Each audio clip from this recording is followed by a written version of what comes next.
તો હલવામાંથી તમે આવી રીતે લાડવા પણ બનાવી શકો। Welcome to Anjana Thanki's kitchen. આજે આપણે બનાવવાના છે મકાઈનો શીરો। એના માટે જો મકાઈના ડોડવા લઈને સરસ મજાના દાણા કાઢી લીધા। હવે આ મકાઈના દાણાને આપણે મિક્સર જારમાં નાખીને પીસી લઈશું। એમનેમ જ ક્રશ થઈ જશે। જો ના થાય તો થોડુંક દૂધ નાખવાનું।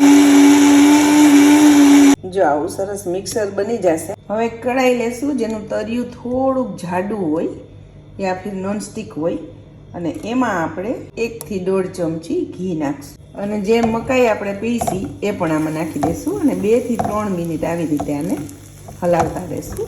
થોડીક જ વારમાં એકદમ આમ ગાઢું થવા માંડશે કેમ કે આમાં જે મોઇસ્ચર છે એ બધું મળશે સુકાવવા અને જે કાચી મકાઈ હોય એ પણ મળશે પાકવા। હવે આપણે આમાં 1 કપ દૂધ નાખશું। આવી રીતે હલાવતા રહેશું અને આને ઘટ થવા દેશું। સરસ ઘટ થઈ ગયું છે। આ ટાઈમે આપણે આમાં સેફ્રન નાખશું। 2 મિનિટમાં સરસ ગાઢું થઈ જશે। જેવું આપણે પીશું હતું ને એવું થીક થવા માંડે ને ત્યારે આપણે એમાં નાખશું સ્વાદ અનુસાર ખાંડ। મેં 1 વાટકી લીધી છે અને બરાબર મિક્સ કરી લેશું। 1 ચમચી એલચીનો ભૂકો અને થોડુંક આપણે એમાં ડ્રાય ફ્રૂટ નાખી દઈશું અને હલાવતા રહેશું બરાબર થીક થઈ જાય ત્યાં સુધી।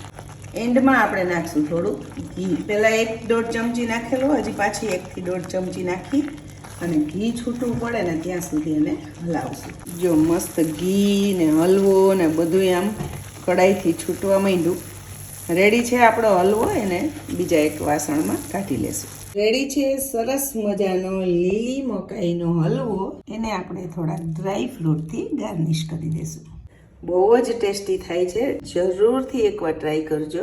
જો હલવો બનાવ્યા પછી આજે મંદિરે જવાનું હોય, મને એમ થયું કે હલવો ત્યાં પ્રસાદમાં બધાને વેચવામાં થોડોક ઓલું થાય તો આપણે સરસ નાના નાના લાડુ બનાવી નાખીએ। તો હલવામાંથી તમે આવી રીતે લાડવા પણ બનાવી શકો। મકાઈ લીલી મકાઈના લાડવા।